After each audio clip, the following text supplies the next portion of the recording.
муассисаи таҳсилоти миёнаи умумии рақами 5 баъди навсозии куллӣ дар маҳаллаи шаҳраки Мунг бо тарҳу услуби муосир аз ҷониби соҳибкори ватанӣ Зафар Сафаров сохта шудааст. Иншоот дорои шароити мусоиди таълиму тадрис буда, дорои 34 синфхонаи муҷаҳҳаз мебошад. ҳоло имкон аст ки дар ин муассисаи навбунёд 1300 хонанда дар ду баъз ба таҳсил фаро гирифта шаванд. хонандагон имкон доранд ки бо истифода аз кабинетҳои фаннии химия, биология, физика, география, технологияи меҳнат ва технологияи иттилоотӣ дониши худро сайқал диҳанд. бо шарофати соҳиби истиқлолӣ ва ғамхориҳои пешвои муаззами миллат муассиса имрӯз пурра аз таъмир бароварда шуд ва талаботи замони муосир бунёд гардидааст. мо кӯшиш менамоем ки насли наврасро дар рӯҳияи ватандӯстӣ ва хиштаншиносӣ тарбия намоем. дар ин муассиса ду китобхона электронӣ ва анъанавӣ фаъолият менамояд ки ин дастрасии хонандагонро ба адабиёт ва барномаҳои таълимӣ таъмин месозад. барои тарғибу ташаккули тарзи ҳаёти солим дар муассиса толори барҳаво ва муҷаҳҳаз сохта шудааст. хонандагон метавонанд бо истифода аз ин шароит худро ҷисман обу тоб диҳанд. маҷлисгоҳ бо 100 ҷой ва ошхона барои 60 ҷои нишаст, ҳуҷраи табиб ва дигар иншооти ёрирасон ки дар муассиса сохта шуданд дар маҷмӯъ ба беҳбудии сифати таҳсил ва кору фаъолияти омӯзгорон замина мегузорад. муассисаи зебову муосири таълимӣ имкон медиҳад ки минбаъд наврасону ҷавонони шаҳраки Мунг дар шароити муосир бо таҳсил фаро гирифта шаванд.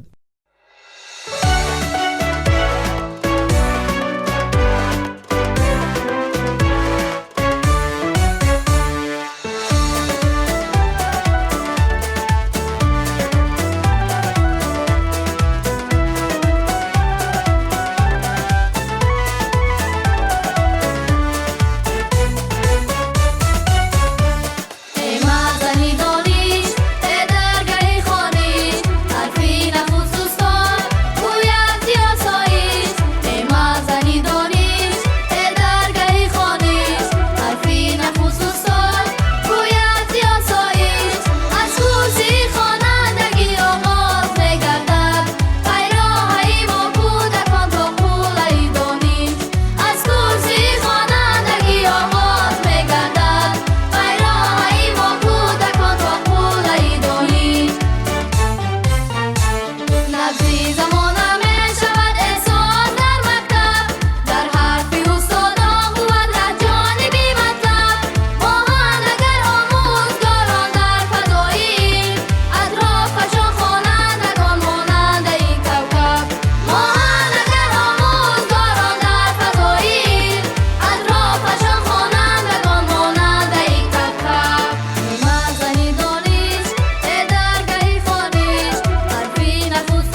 ҳамчунин муассисаи таҳсилоти миёнаи умумии рақами 31 воқеъ дар деҳаи таги ҷари ҷамоати деҳоти ҷонбахт 10 синфхона, хонаи омӯзгор ва дигар иншооти ёрирасон дорад ки аз ҷониби муассисаи давлатии дирексияи сохтмони иншооти ҳукуматии дастгоҳи иҷроияи президенти ҷумҳурии Тоҷикистон бунёд шудааст. طبق تحلیل ها شماره خوانندگان هم‌مسئولیت در این ناحیه زیاد می شود. از این رو مسئولین برای در شرایط خوب به تحصیل فرا گرفتن خوانندگان چاره‌های ضروری می اندیشند. بنیاد و مورد استفاده قرار دادن مؤسسه تحصیلات میانه عمومی رقم 10 در دهه چقرک دهات جانبخت در ادامه همین اقدام و تدبیرها عملی گردیده است. مؤسسه با سهم صاحبکار محلی عبدالله حسنوف با شرایط زمانوی ساخته شده برای به تحصیل گرفتن 300 خواننده در 2 بست پیش بینی شده است. مؤسسه تحصیلات تا مکتبی خصوصی آسینات در محله میرزا ترسونزاده شهرک مونگ در زمینه توجه و غمخوری‌های پیوسته سرور دولت محترم امامعلی رحمان در سوهای معارف در دوره نقشه چورابینی‌ها بخشیده به 35 سالگی استقلال دولتی از جانب صاحبکار محلی جمعخان قاسموف بنیاد گردیده است. انشاءات برای به تحصیل فرا گرفتن 200 کودک پیش بینی شده است. روند تعلیم به دستوریکان از جانب 200 مربیای صاحب تخصص در شرایط مساعد صورت می‌گیرد. با قدم مبارک جناب عالی محترم امامعلی رحمان مؤسسه تحصیلات خصوصی تازه بنیاد ما با تنتنه افتتاح گردید با مقصد تامین اجرای دستور سپارش‌های پیشوای معظم ملت عاید به آموزش زبان‌های روسی و انگلیسی در مؤسسه ما باز 2 سیمخانه آموزش زبان‌های خارجی با تامین تمام شرایط‌های نو معاصر، تکنولوژی‌های نو، تخته‌های الکترونی و دیگر تجهیزات و عیانیت‌های مجهز گردیدند. جواباً به این همه غمخوری و دستگیری‌های پیشوای معظم ملت ما کارمندان ساحه تحصیلات تا مکتبی کوشش می‌نماییم که نورسان و کودکان را در روحیه خویشتن‌شناسی، وطن‌دوستی، دوست داشتن محل، مقدسات ملی تربیت نماییم. در مؤسسه برای انکشاف ذهن کودکان از خود کردن دانش‌های زمانوی و مشغول شدن آنها به بازی‌های گوناگون شوق‌آور شرایط خوب فراهم آورده شده است. ما کودکان خوشبخت زادگان نبیره جانکان بابای مهربان. بابا جان عزیز تشکر به شما برای این بخش زیبا و برهوا. این تحفه شما امکانیت می‌دهد که ما با تعلیم و تربیت فرا گرفته شویم. ذهن و فهم شما درباره وطن عزیزمان، مقدسات آن، علم و دانش و فرهنگ و هنر انکشاف یافته مکمل گردد. در صحن حوله باغچه 4 ایوانچه، نقطه‌های بازی کودکان، هیکلچه‌های قهرمان‌های افسانوی و دیگر واسطه‌های دلخوشی ساخته شده است که به محیط این موضع زیبایی دیگر می‌بخشد.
طبق لایحه برای 6 گروه حجره‌های خواب، موسیقی، رقص، رسامه، حمام، تالار ورزشی و آشخانه ساخته شده است که در روزهای تجلیل از 34 سالگی استقلال دولتی تحفه ارزنده به کودکان خوش‌طالع زمان صاحب استقلالی میباشد.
اینچنین مؤسسه تحصیلات تا مکتبی رقم 2 شرف در دهه تگیجر با فراگیری 500 کودک به استفاده داده شد.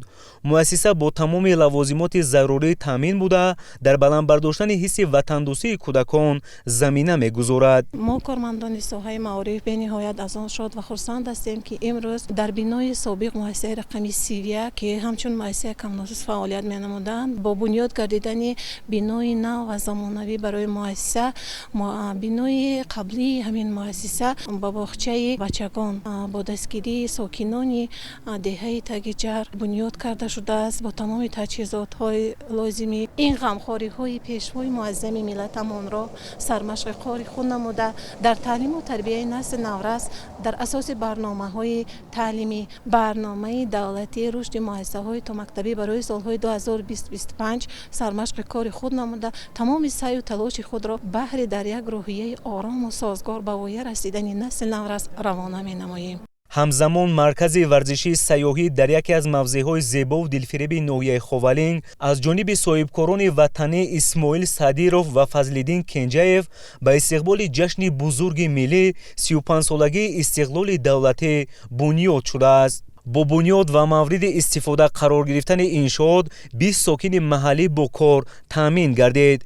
انشاءات نوی ورزشی سیاحی با طرح معاصر و جوابگو به طلبات ساخته شده دارای مهمانخانه، آشخانه و دیگر انشاءات یاری رسان می باشد. در مرکز ورزشی سیاحی امکان است که در یک وقت به 100 نفر جهانگرد خدمت رسانیده شود. با مقصد ترغیب و تشویق طرز حیات سالم و عمومیت ورزش در این مرکز شرایط ضروری مهیا می باشد. در آن 26 حجره با 56 کت خواب، حجره های کاری، آشخانه با 180 جای نشست، میدانچه فوتبال، تالارهای ورزشی و دیگر انشاءات یاریرسان موجود است. قابل به ذکر است که مرکز ورزشی سیاحی با طرح و اصولهای خاص خود یکی از مکانهای دیدنی سیاحان به حساب می رود.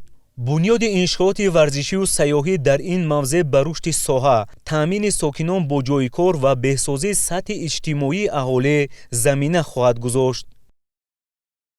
در سیاست اجتماعی جمهوری تاجیکستان دستگیری طبقه نیازمند از جمله یتیمان کل، نیم یتیمان و کمبزواتان موقع محوری دارد. در دوران صاحب استقلالی کشور در جمهوری تاجیکستان یگان یتیم و شخصان امکانیتشان محدود از لطف و مهربانی پدرانه پیشوای ملت پرزیدنت جمهوری تاجیکستان محترم امامعلی رحمان به نصیب نمانده، آنها همیشه تحت حمایت دولت و حکومت کشور قرار دارند. همین است که در دوره سفر کاری پیشوای ملت پرزیدنت جمهوری تاجیکستان محترم امامعلی رحمان در ناحیه خاولینگ با اشتراک نمایندگان حکومت جمهوری تاجیکستان، مسئولین مقامات اجرایی حکومت دولتی ولایت و ناحیه در دهه ایالدره ناحیه خاولینگ 10 منزل نو استقامتی با طرح نو زمانوی که برای عائله‌های کم بضاعت، بی‌سرابان و نیازمند ساخته شدند به استفاده داده شد. مادر 4 فرزند یتیم هستم. طولی 2 سال می شود که منزل استقامتی نداشتیم. امروز با شرافت پیشوای ملت محترم جناب عالی امامعلی رحمان صاحب خانه شدیم. ما مینتداری خود را به پیشوای ملت محترم جناب عالی میرسانیم. در حق ما زنهای تنها غمخواری میکنند. خانه های ما با تمام شرایط ها مهیاست. منزل‌های نو استقامتی از 3 حجره عبارت بوده، هر کدام با مبلغ 150,000 سامانه با تمام تجهیزات ضروری تامین گردیدند. مادری 3 فرزند یتیم باشم که در بین فرزندم 1 فرزندی معیوب دارم.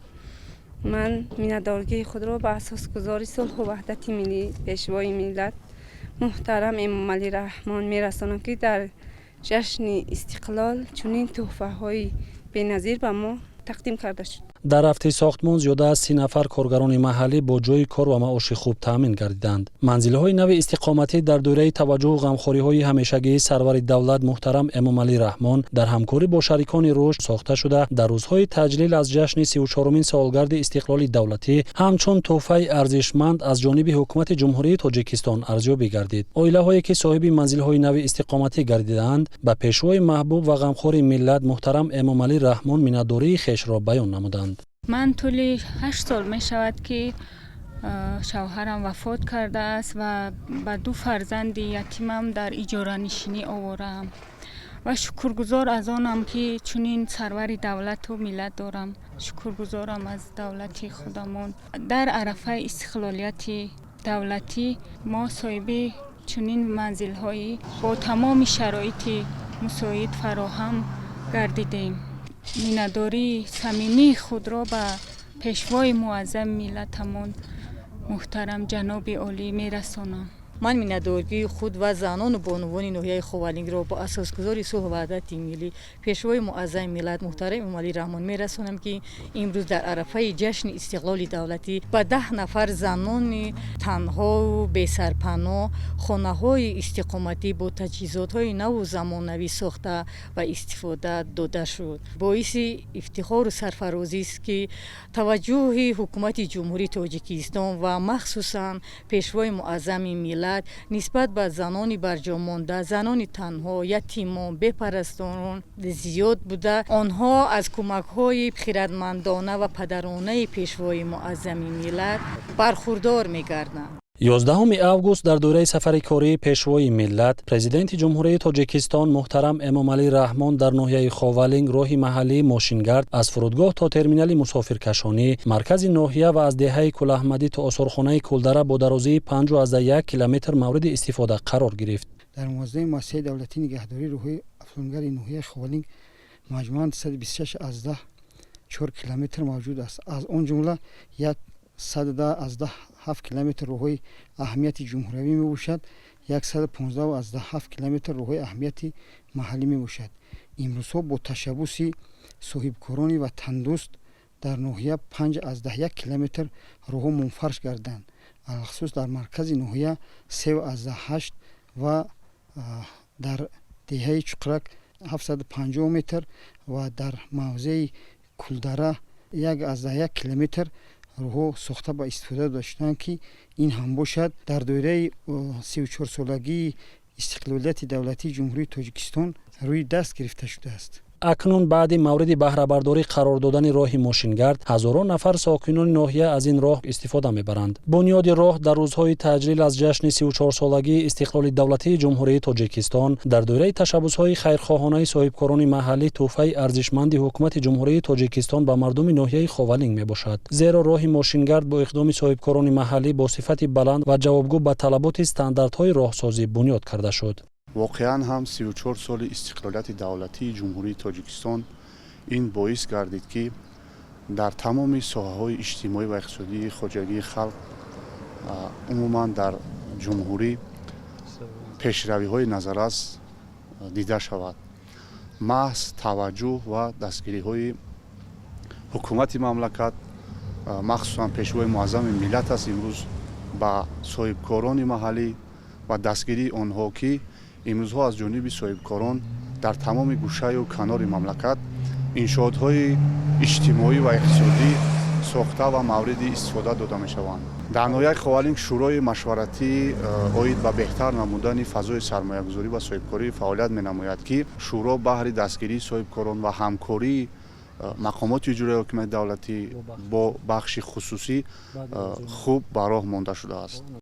дар доираи сафари кории пешвои миллат президенти ҷумҳурии Тоҷикистон муҳтарам Эмомалӣ Раҳмон бо иштироки намояндагони ҳукумати ҷумҳурии Тоҷикистон дар боғи ҷавонони маркази ноҳия маросими кушодани нимпайкараи адиб ва мутафаккири тоҷик Мирзо Бозор Хотири Хатлонӣ баргузор гардид. қомат афрохтани нимпайкараи шоир арҷгузорӣ ба шахсиятҳои барҷастаи тоҷик, фарҳангу тамаддун ва шахсиятҳои гузашта нишони таваҷҷӯҳи ҳукумати ҷумҳурии Тоҷикистон махсусан пешвои миллат муҳтарам Эмомалӣ Раҳмон мебошад. шоир, адиб ва мутафаккири тоҷик Мирзо Бозор Хотири Хатлонӣ аз чеҳраҳои шинохтаи муҳити адабии кишвар дар асри 19 мебошад. девони ӯ ки тақрибан 400 ғазал ва осори дигарро дар бар мегирад ба мавзӯъҳои иҷтимоӣ ва фалсафӣ бахшида шудааст. дар ашъори Хотири Хатлонӣ даъват ба донишомӯзӣ ва парҳез аз хурофот ҷойгоҳи махсус дорад. қомат афрохтани нимпайкара дар маркази ноҳия ки гирду атрофи он бо фаввораҳо ва гулгашт оро ёфтааст, симои ноҳияро зебу зиннат мебахшад. шукри истиқлоли давлатӣ мекунем ки бо ташаббуси пешвои миллат асосгузори сулҳу ваҳдати миллӣ муҳтарам Эмомалӣ Раҳмон имрӯз ба таърихи гузаштаи мо арзгорӣ зиёд мешавад ва шахсиятҳое ки то имрӯз фаромӯш шуда буданд дубора ба сафҳаи таърих ворид мешаванд ва пешкаши мардуми шарифи Тоҷикистон мегарданд. имрӯз мо дар арафаи кушодашавии нимпайкараи шоир Мирзо Бозор Хотири Хатлонӣ ҳастем ки яке аз намояндагони барҷастаи адабиёти классикии мо дар аввалҳои асри 18 охирҳои асри 19 мебошад. Мирзо Бозор Хотири Хатлонӣ зодаи деҳаи Қосим ноҳияи Ховалинг буда аз овони ҷавонӣ дар пайравӣ бо падари бузургвораш ба шеъру шоирӣ бисёр аҳамияти махсус медод. дар доираи сафари кории пешвои миллат президенти ҷумҳурии Тоҷикистон муҳтарам Эмомалӣ Раҳмон бо иштироки намояндагони ҳукумати ҷумҳурии Тоҷикистон, масъулини мақомоти иҷроияи ҳокимияти давлатии вилояти Хатлон ва ноҳия воқеъ дар маҳаллаи тӯтаки ҷамоати шаҳраки Мунк майдончаи варзишии хурди болопӯшида дар рӯзҳои таҷлил аз ҷашни 34-умин солгарди истиқлоли давлатӣ мавриди баҳрабардорӣ қарор гирифт. майдончаи хурди болопӯшида дар доираи таваҷҷӯҳ ва дастгириҳои пешвои миллат аз ҷониби соҳибкори маҳаллӣ Абдулло Ҳасанов бо маблағи 1 миллион 100 ҳазор сомонӣ бунёд гардидааст. дар рафти корҳои сохтмонӣ зиёда аз 20 нафар коргарони маҳаллӣ бо ҷойи кори муваққатӣ ва маоши хуб таъмин гардиданд.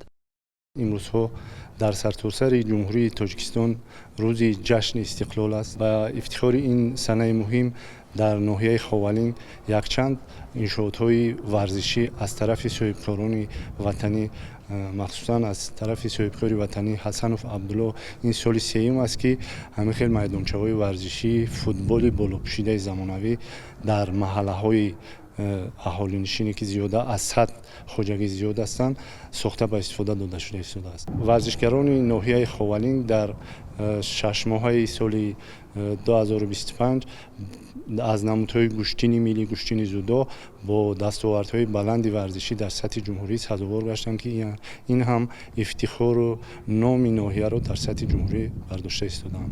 ва мо дар оянда кӯшиш менамоем ки боз соҳаи варзишро боз ҳам бо мутахассисони хуб ҷалб кунем ва соҳаи варзишро дар ноҳия рушд диҳем ва номбардори ноҳия ва номбардори ҷумҳурӣ ва берун аз ҷумҳурӣ гарданд ки ин барои обрӯ нуфуси мардуми тоҷик ва миллати тоҷик ҳам як кори неке мебошад.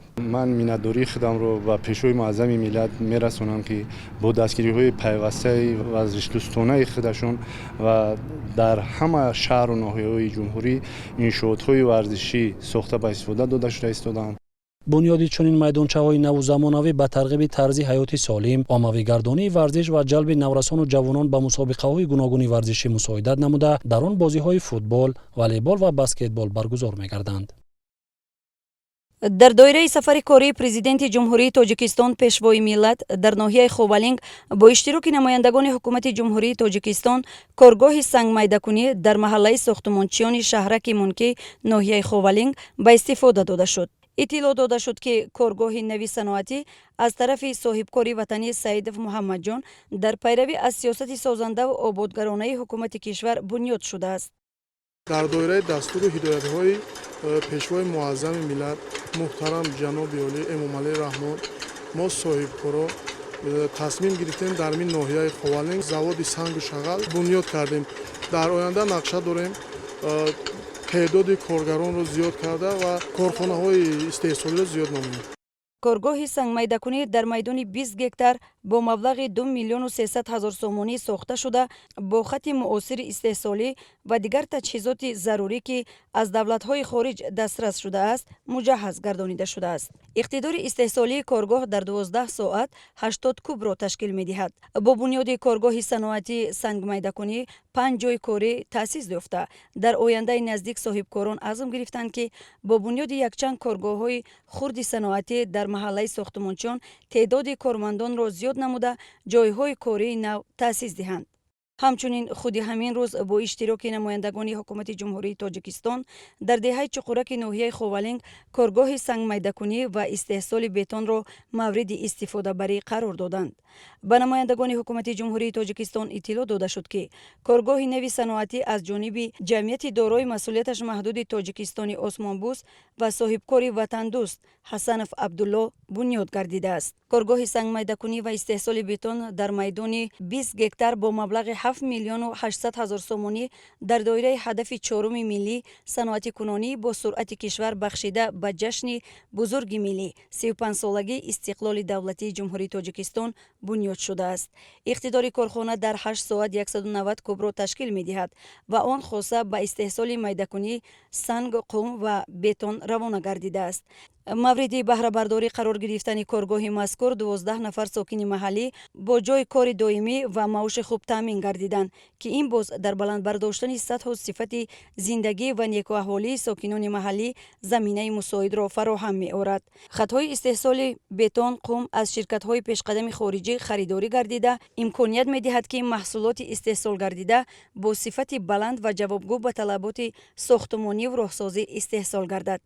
бо истифода аз имконоти фароҳамгардидаи коргоҳи сангмайдакунӣ ва истеҳсоли қуму бетон минбаъд хароҷоти таъмири роҳҳои ҳудуди ноҳия ва сохтумони иншоотҳо коҳиш ёфта маҳсулоти алосифати истеҳсоли ватанӣ дар сохтумону таъмири роҳҳои ҳудуди ноҳия истифода карда мешавад. коргоҳҳои истеҳсолии мазкур дар доираи солҳои рушди саноат, солҳои 2022-2026 ва истиқболи сазовор аз ҷашни бузурги миллӣ 35-солагии истиқлоли давлатӣ ва ҳадафи чоруми стратегии кишвар саноати кунонӣ бо суръат бунёд гардиданд. дар доираи сафари кории президенти ҷумҳурии тоҷикистон пешвои миллат муҳтарам Эмомалӣ Раҳмон дар ноҳияи ховалинг бо иштироки намояндагони ҳукумати ҷумҳурии тоҷикистон бинои маъмурии ҷамоати шаҳраки Мунк ва бойгонии байниидоравии ҳайати шахсӣ назди мақомоти иҷроияи ҳокимияти давлатии ноҳияро ифтитоҳ намуданд. бахшида ба ҷашни истиқлолияти давлатии ҷумҳурии тоҷикистон ва бо дастгирии асосгузори сулҳу ваҳдат пешвои миллат президенти ҷумҳурии тоҷикистон муҳтарам Эмомалӣ Раҳмон дар ноҳияи ховалинг бинои нави замонавӣ бойгонӣ байниидораи ҳуҷҷатҳои шахсӣ ба истифода дода шуд. дар оянда ба нақша гирифта шудааст ки ҳамаи ҳуҷҷатҳои бойгонӣ бо тариқи электронӣ сканер нусхабардорӣ карда барои пешрафти кори соҳаи бойгонӣ заминаи хуб мегузорад. сохтмони бинои маъмурии ҷамоати шаҳраки Мунк бахшида ба ҷашни бузурги миллии 35-солагии истиқлоли давлатии ҷумҳурии Тоҷикистон аз ҷониби соҳибкори ватандӯз Ҳасанов Абдулло моҳи ноябри 2024 оғоз гардида, моҳи сентябри соли 2025 ба анҷом расидааст. бинои навбунёд ду ошёна буда, дорои 10 ҳуҷраи корӣ ва маҷлисгоҳ мебошад. ҳуҷраҳои кории бино бо мизу курсиҳои истеҳсоли ватанӣ ва таҷҳизоти техникӣ пурра таҷҳизонида шуда, барои кормандон шароити хуби кории муосир фароҳам оварда шудааст. бинои нав дар кӯчаи Исмоили Сомонии ноҳия дар масоҳати умумии 180 метри мураббаъ бунёд гардидааст ва дар ин замина 10 мутахассиси маҳаллӣ соҳиби ҷойҳои нави корӣ ва маоши хуб гардиданд. боиси сарфарозӣ аст ки дар доираи сафари кории роҳбари давлат пешвои муаззами миллат бинои ҷамоати шаҳраки Мунк мавриди баҳрабардорӣ қарор дода шуд. инчунин бахша ба ҷашни 35-солагии истиқлолияти давлатии ҷумҳурии Тоҷикистон ки бинои кӯҳнаи ҷамоат аз соли 1934 сохта шуда буд, ман миннатдоригии бевоситаи худро ба пешвои муаззами миллат ва соҳибкории ватанӣ баён менамоям ки имрӯз барои мардуми ноҳия, барои кормандон як бинои хуштару замонавӣ сохта мавриди баҳрабардорӣ қарор дода шуданд. сокинони худи маҳаллаи ҷамоат соҳиби ҷои кор гардиданд. бинои сохта шуда бо шароитҳои кории замонавӣ муҷаҳҳаз гардонида шуда барои муҳайё гардидани шароити корӣ таъмин карда шуданд. ҳамчунин дар ин рӯз бо иштироки намояндагони ҳукумати ҷумҳурии Тоҷикистон пули мошингузар байни деҳоти ба номи Ғафор Мирзо ва деҳоти Шугнов ба истифода дода шуд. ин тадбири созанда дар доираи корҳои ободонӣ ва рушди инфрасохтори зарурӣ байни деҳаҳои ноҳияи Ховалинг ҳаракати озоди воситаҳои нақлиёту иртиботи сокинони маҳаллиро ба якдигар ва бо маркази ноҳия беҳтар намуд. ба таъмини зиндагии шоистаи мардум замина мегузорад. дар ҷамоати деҳоти Шугнови ноҳияи Ховалинг хурсандии мардум ҳад канон надорад ки ду пули мошингузарӣ ки дарёи Роҳсуро убур мекунанд бо дарозии 104 метр сохта ба истифода дода шуд аз тарафи корхонаи ҷДММ ганҷи ваҳдат. солҳои пеш бисёр мардуми ҷамоати деҳот ба душвориҳо дучор мешуданд ки ҳар моҳ мо ҳамин пулро таъмир мекунем чӯбқатӣ ва имрӯз ин соҳибкорон муваффақ тасмим гирифтанд бо дастури ҳидоятҳои асосгори сулҳу ваҳдати миллӣ пешвои муаззами миллат тасмим гирифтанд дар ҳамин ҳудуди ҷамоат мушкилии мардумро бардоранд ва ду пули мошингузар сохта ба истифода доданд. бояд гуфт ки бунёду ва навсозии роҳу пулҳои аҳамияти маҳаллӣ дошта низ дар заминаи ҳамин сиёсати созандаи роҳбари давлат дар тамоми қаламрави кишвар амалӣ карда мешаванд ки ин омили суратбахш дар раванди корҳои ободонии созандагӣ роҳандозӣ гардида аз ҷониби соҳибкори ватанӣ Каримов Раҳмуддин сохта шудааст ки мушкилии рафту омади сокинони маҳаллро бартараф намуд. дарозии пули мошингузар 100 метрро ташкил намуда бо маблағи 3.5 миллион сомонӣ сохта шудааст. дар доираи сафари кории президенти ҷумҳурии Тоҷикистон пешвои миллат муҳтарам Эмомалӣ Раҳмон ба ноҳияи Ховалинги вилояти Хатлон дар деҳаи токаки ҷамоати деҳоти ба номи Ғафор Мирзо бо иштироки намояндагони ҳукумати ҷумҳурии Тоҷикистон майдончаи варзишии хурди болопӯшида мавриди истифодабарӣ қарор дода шуд. иттилоъ дода шуд ки бунёди майдончаи варзишӣ аз ҷониби соҳибкори ватанӣ Ҳасанов Абдулло баҳри солимии аҳолӣ ва оммавигардонии сокинон ба варзиш бунёд гардидааст. боиси ифтихор ва шарофандист ки мардуми сарбаланди ноҳияи Ховалинг рӯз то рӯз бо зиндагии тинҷу орому осоишта рӯбарӯ мегарданд. дар арафаи 35-солагии истиқлолияти давлатии ҷумҳурии Тоҷикистон 16 адад майдончаҳои варзишӣ яъне сохта ба истифода дода шуд ки аз ин теъдод 6 ададаш чунин майдончаи болопӯшида ба ҳисоб меравад. инчунин худи ҳамин рӯз намояндагони ҳукумати ҷумҳурии Тоҷикистон аз рафти ҷамъоварии картошка дар хоҷагии деҳқонӣ Холиён дидан карданд. иттилоъ доданд ки дар ин хоҷагӣ бо истифода аз тухмиҳои баландҳосил ҳосилнокӣ ба 600 центнерӣ мерасад. ҳосили ҷамъоварӣ гардида аз ин минтақа дар баробари бозорҳои ноҳия ба шаҳру ноҳияҳои ҷумҳурӣ пешниҳод карда мешавад. соли оянда бо назардошти иқлими мусоид ва хоки ҳосилхез масоҳати кишт дар ин минтақа афзоиш дода мешавад.